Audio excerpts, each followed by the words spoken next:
प्रभु प्रेम जीतो हर दिया गाए, प्रभु प्रेम जीतो प्रभु प्रेम जीतो हर दिया गाए, प्रभु प्रेम जीतो हर दिया गाए। वो तेरे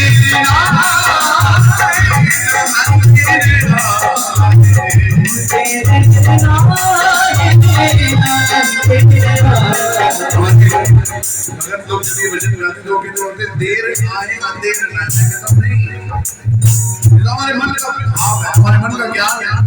वहां तो वहां देर है, कौन कहता है वहां देर देर है ही नहीं, ये तो हमारी सोच में देर है। इंसान एक हो जाता है तब पता है उतने देर ना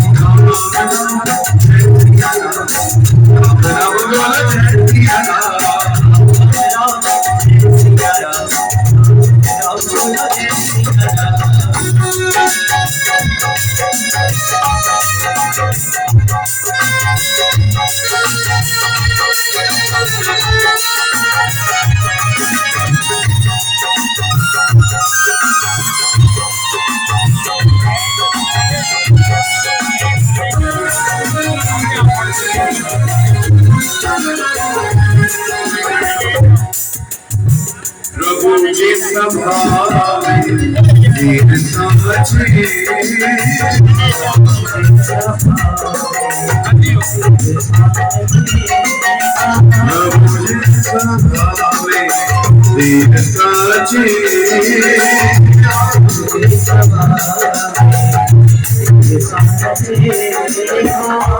द्रौपदा जी लाज कछे,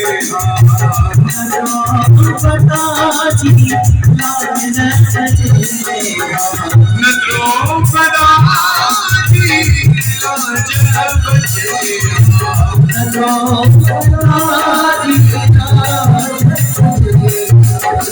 जिससे कोई मोह मटड़ो लगा, जिससे कोई प्रभु ने कहा देर है, प्रभु ने देर नहीं करी। आप लोग को श्रीमद् भागवत में पूरा ये इतिहास आता है, महाभारत में पूरा इतिहास आता है कि जब द्रौपदी का वस्त्र हरण होता था और दुशासन खींच के द्रौपदी को ले आया सभा में, और द्रौपदी ने सबको गुहार लगाई, सबको पुकारा, हे धृतराष्ट्र आप सम्राट हो, आपके होते हुए एक अबला का वस्त्र हरण हो रहा है, एक अबला का चीरहरण हो रहा है, पांचों पांडव सर नीचे करके बैठे थे, जुआ में हार चुके थे। एक शब्द नहीं कह रहे थे, करण भीष्म पितामह जो धर्म के ज्ञाता थे, जो अपने आप को धर्म के ध्वज कहलाते थे कि मेरे जैसा कोई नहीं जो धर्म का ज्ञाता, द्रोणाचार्य, शुक्राचार्य, कृपाचार्य सभी लोग बैठे हुए, लेकिन बोल रहा और दुशासन दुर्योधन ने कहा कि आ द्रौपदी, उसकी भाभी थी, मेरी जान पे आके बैठ, कुभाव रखा उसने, और वहां मोहन द्वारका में बैठ करके आंखों से अश्रु बहा रहे थे, रो रहे थे, मेरी सखी, मेरी सखी, मेरी सखी, मेरी प्रिय, मेरी प्यारी। रुक्मिणी कहती है, हे कृष्ण क्या हुआ, हे नाथ इतना क्यों रो रहे हो, क्या हो गया? मेरी सखी, मेरी प्रिय। बोला अगर वो संकट में तो आप जाइए। अरे मैं क्यों ना जाऊं, मुझे बुलाए तो सही। द्रौपदी ने संसार का आश्रय लिया, इसी चक्कर में ही हमारे साथ हम संसार पर आश्रित रहे। असा जड़ों बाबा संसार में कितना ना कितना कम थे, लेकिन आखिर में जब हार जाते तब कहते हैं कि बाबा जी अब तो आपका था। और फिर काम संसार से ही होगा, लेकिन करेगा कौन? कोई ना कोई अपना ऐसा प्यारा भेज देगा, हमारा काम सीधा हो जाएगा। प्रभु ने देर नहीं, हमारी पुकार में देर है भैया। हम थोड़ा देर से पुकार लेते हैं, समय लग जाता है, क्योंकि विश्वास में स्थिरता नहीं है, लेवल नहीं है, स्टेबिलिटी नहीं है। दोपहर को भी कहा कि एक होता है विश्वास, देखिए this is my personal philosophy, मेरी सोच। एक होता है विश्वास, लेकिन विश्वास का अपग्रेडेड वर्जन होता है समर्पण। हमको वहां तक पहुंचने के लिए थोड़ा समय लग जाता है। समर्पण के लिए इंसान को दुख सहने पड़ते हैं, पीड़ाएं सहनी पड़ती है। संतों महापुरुषों ने क्या किया? वो पीड़ाएं, वो दुख, वो त्याग सहा, तब जाके वो समर्पित हुए। आपको क्या लगता है कि बाबा हुसैन ने दुख नहीं थे? ऐसे ही बाबा पारूशा जी मिल गए और 48 साल जो जितनी उनकी उम्र थी बस उतनी कमाई हो गई। अरे भैया क्या क्या त्याग करना पड़ता है, वो देखो फकीरों ने क्या त्याग किया। श्री राम। त्याग देखिए, त्याग की परिभाषा क्या है कि घर में एक वस्त्र नहीं है, एक मस्तानी आती है अदनग्न और आकर के कहती है वसंशा तो शहनशाह कहलवाता है। हाँ माँ हुकुम करो, माँ तो काथे, माँ तो नौकर आए तो तुम जी, माँ तो जो बदो मानो तो आदेश करो माँ जी। माँ ये मस्तानी डिस सजो संसार बेटो मुझे डिसे तो खेले तो मुझे मता तूफान डकर आर कहलाई हो ना ताकि डिस मुखे डक तो माँ मजा आई है, मुझे डर तो मैं मानूं इस चीज को।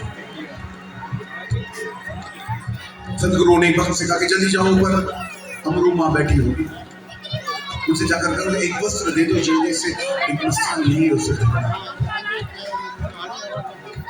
भक्त भागा दौड़ा, दरवाजा नॉक किया, मैया ने पूछा कौन?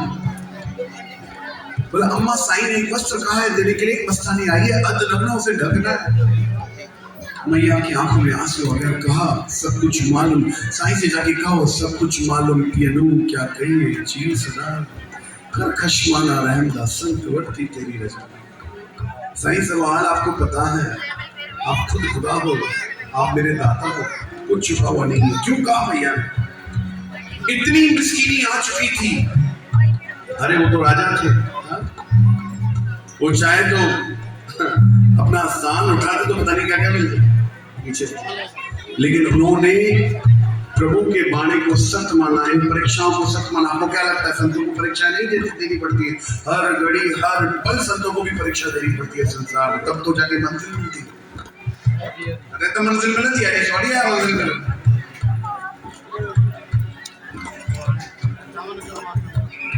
भक्त ने आकर के साईं से कहा कि साईं हमारे नाखून नो, साईं की आंखों में आंसू हो गए। वो ये हाल है हमारा। क्या कहा मैया ने? मैया के कहने का मतलब था मैया को सिर्फ एक पेशगीर था जो गाउन होता है। मैया वो 3 दिन गाउन पहनती थी, 3 दिन पहनने के बाद एक अंगोछा पहन के बैठती थी मैया, उस गाउन को धोती थी, सुखाती थी 4-6 घंटे, उसके बाद फिर वही गाउन पहन लेती। कुछ नहीं था उधर, ऐसी परिस्थिति आ चुकी थी। क्यों? क्योंकि उन्होंने त्याग किया था, संसार को सब दे दिया, लुटा दिया।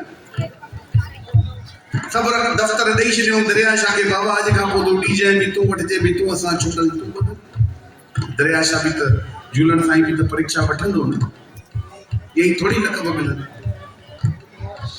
श्री राम श्री राम। तब भक्त आया दौड़ता हुआ, बोला बाबा मैया ने ये संदेशा दिया है। साईं की आंखों में आंसू आ गए, साईं दौड़े ऊपर, सदगुरु साईं दौड़े ऊपर, दरवाजा नॉक किया। अमरो मां छा थियो? जी मालिक साईं सब हाल खबर छा कर चो मामा एक कम कयो, यो जो पेशगीर ताके पात लाना यो असांखे लाए वियो, तव्हां अंगोछ पाए वियो, तव्हां त वरी बि 4 दीवारुनि जे अंदर वेठा आहियो न, उहो अदनग्न ॿाहिरि थी घुमे वेठी। असां हुनखे ढकियूं था, वरी सदगुरु साईं ॾींदा, असां तव्हांखे वरी ॾींदा। वो पहना हुआ पेशगीर मैया को उतरवा के लिया और जा करके नीचे उस उस मस्तानी को पहनाया। मस्तानी ने पेशगिरी पहना और पूछा, साईं कैसी दिख रही हूं? मां रानी लग रही, मानो ये पेशगिरी बना ही तेरे लिए था। मैया जलाली में आती, मस्ती में आती, कहती है वसंत शाह तू तो सच में शहंशाह है, आज तूने मुझे ढका है, एक घड़ी ऐसी आएगी तेरे दरबार में जो आएगा हजारों लाखों को तू ढकेगा। क्योंकि ये दरबार दुआओं की दरबार है भैया। ये दरबार ऐसे नहीं है कि आपको कि भैया आपने आपको कुछ दे दिया आपका काम हो गया, ऐसा थोड़ी होता है। ऐसे संसार नहीं चलता, कर्म करना पड़ता है उसके लिए।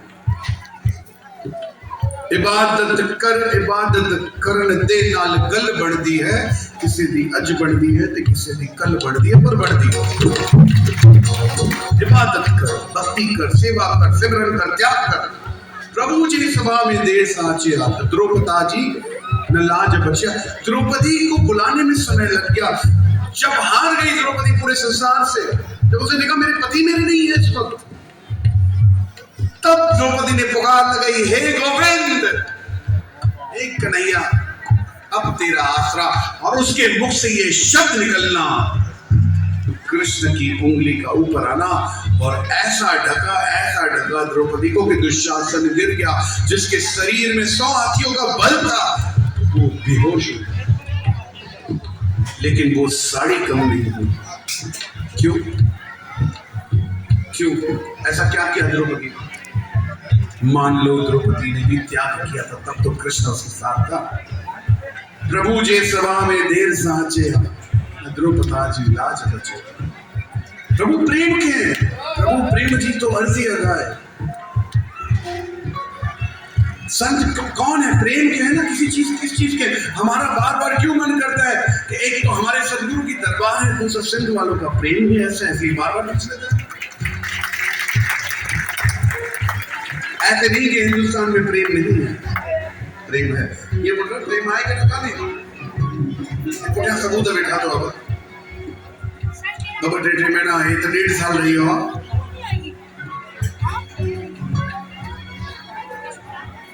तो गिव एंड टेक रिलेशन, प्रेम तो ऐसा है।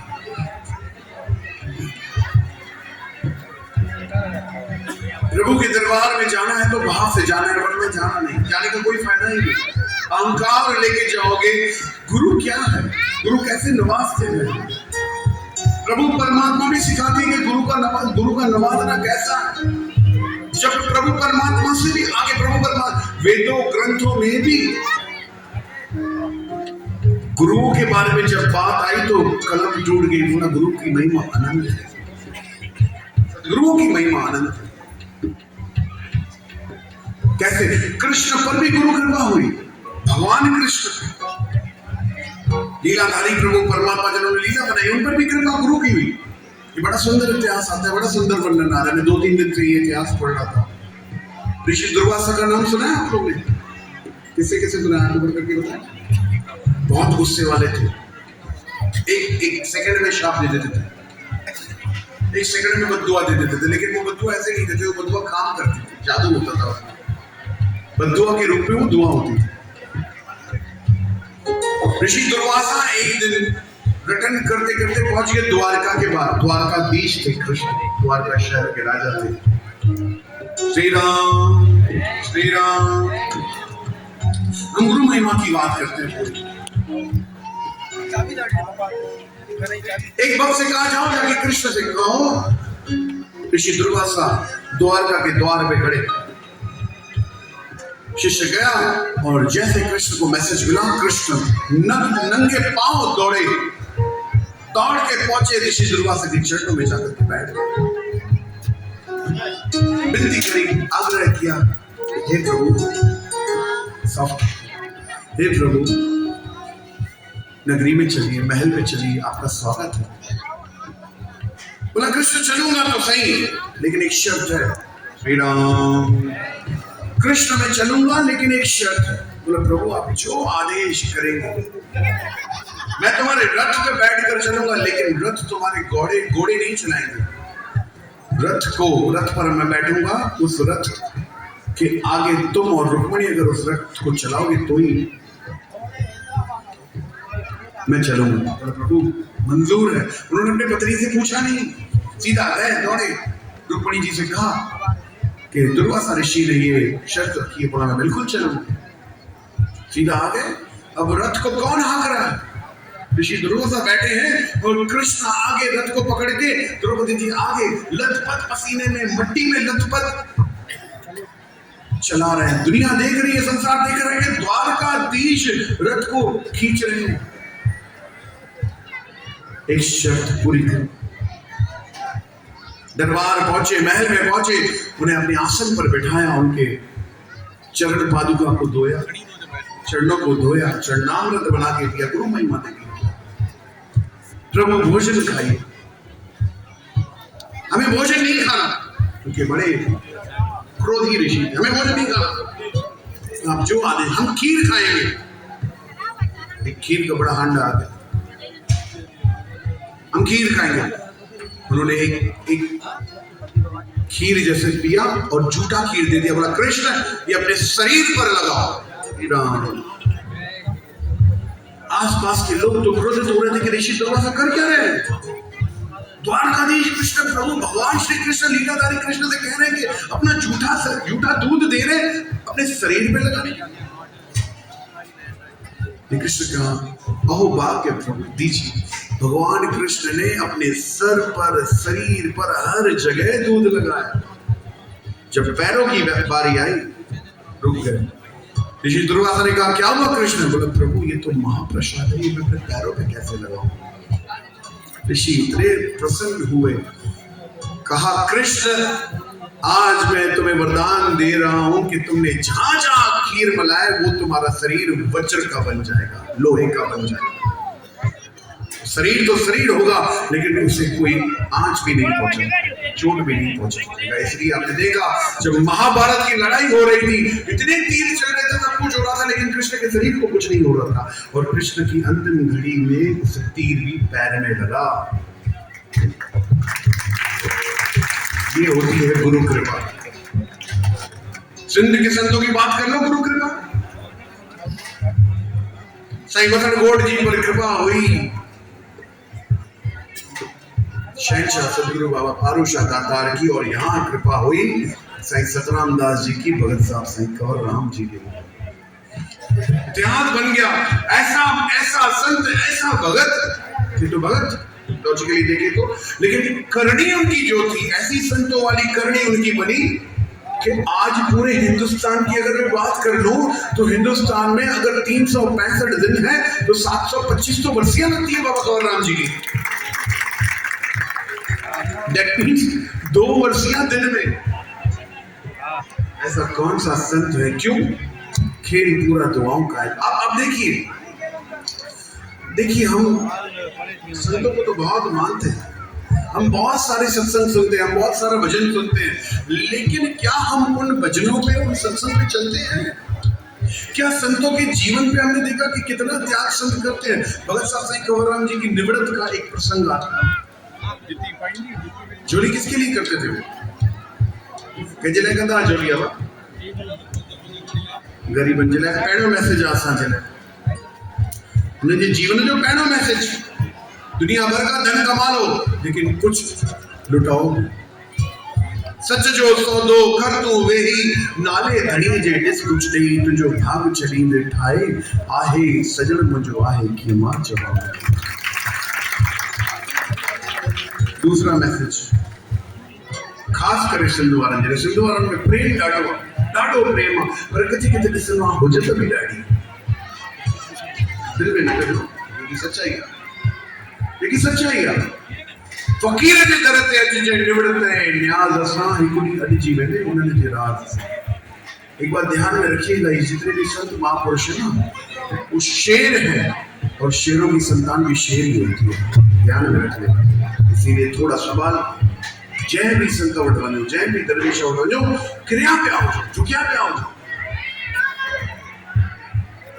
डिस्कस मत करो। आप अगर डिस्कस करोगे तो फंस जाओगे, कहीं कुछ ऐसा शब्द निकल गया तो लाला में जिए सके जीवन में फांसी लगे। इसलिए अपना गहना निवृत्त और न्यास बनाओ। पहला हुजत जो पहिरियों वटि साईं छा हाल आहे चवंदा न चवंदा आहियो चवंदा न छा आमरावादी माण्हू न आहिनि आमरावादी दिलि में रखिजो जेसिताईं तव्हां ॿुधंदो न तेसिताईं सिखंदो न साईं छा हाल आहे साईं ख़ुशि आहियो साईं ॿार बच्चा परिवार ख़ुशि तव्हांजो किससे बात कर रहे हो आप किससे बात कर रहे हो आप इस बात को सोचना बहुत जरूरी है अपने विवेक से पूछे हम कि हम क्या कर रहे हैं संतों का हालचाल पूछेंगे हम संतों से हालचाल पूछेंगे अरे तुम्हें क्या पता है उनके जीवन में क्या है क्या नहीं है बहुत सरल जीवन होता है आम इंसान का किसी संत का जीवन जाके देखोगे तो हिल जाओगे क्या है जीवन उनका और हम उनसे पूछेंगे सही छाल तुम हाल ठीक कर पाओगे उनका ऐसा हाल ठीक कर सके तो महापुरुषन जो पूछो तो करके दिखाओ माफ करिएगा एक कड़वा सच है जो एक्सेप्ट करना है एक्सेप्टेड और नॉट एक्सेप्टेड आगे ना श्री राम पहला मैं कोई भी